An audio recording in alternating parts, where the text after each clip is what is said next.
How can we have a system that will build in the integrity, that people will know that if this happens, then this will happen.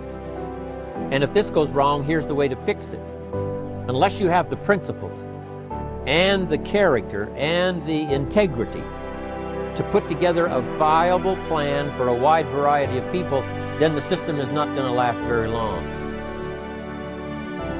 A person of excellence will always possess these two things, ethics and integrity. You see, your gift will carry you where your character won't keep you. Ethics are moral standards grounded in principles that govern your beliefs and convictions. Ethics are mental attitudes based on beliefs that control your behavior. What you believe manifests how you behave. Integrity is integration of your words with your behavior.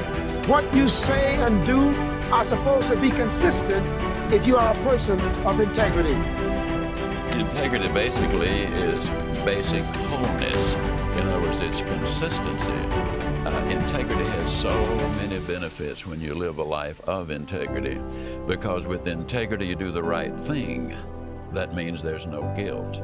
With integrity you have nothing to fear because you have nothing to hide. True performance is revealed in your integrity and who you are, and it's something you have every day. It's not once a week, it's what you perform at every day. And that's using the ability you have in order to perform in a way that will please not only your own ego, but also by more standards, the people that you're working with and for. When you're in a leadership position, whether it's in a business or as the head of a family, honesty and integrity are not as important as money or shelter or a telephone. Honesty and integrity are infinitely more important than any of those things. They're about as important as having air and food and water. For a leader, honesty and integrity are absolutely essential to survive.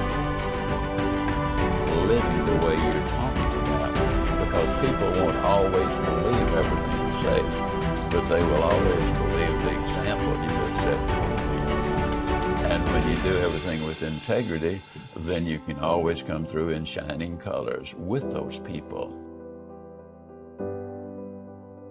What are you feeling emotionally? Pride? Satisfaction? Maybe you're feeling relief that the hardest work is behind you. Maybe you're feeling the power of your new position.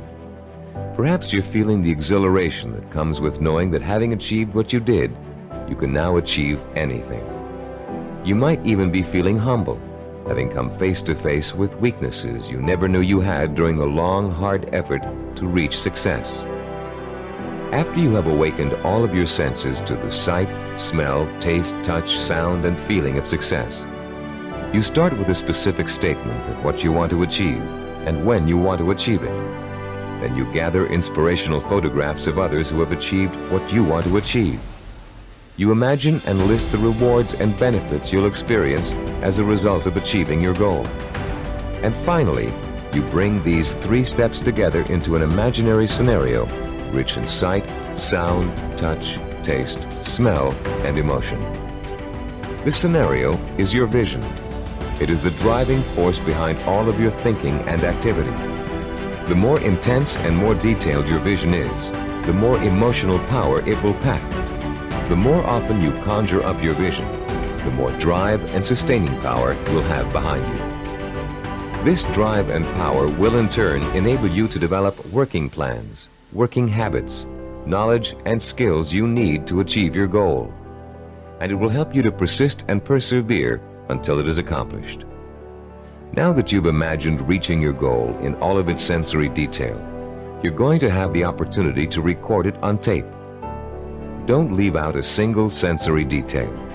The richer your description, the more powerfully it will affect your ability to keep striving to reach your goal, day after day, week after week, month after month. Use as much enthusiasm as you can during your description. You should be enjoying yourself.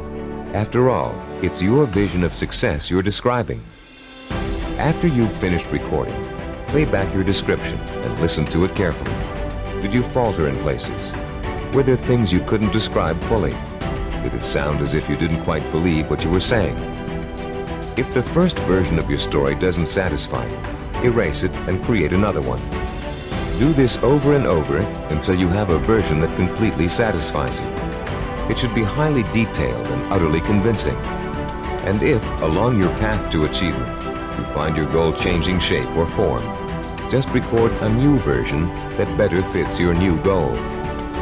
You're now going to learn to use this recording as part of a 5-step daily plan for internalizing your vision and making it so much a part of you that it will drive you to plan, to work, to achieve, to persist.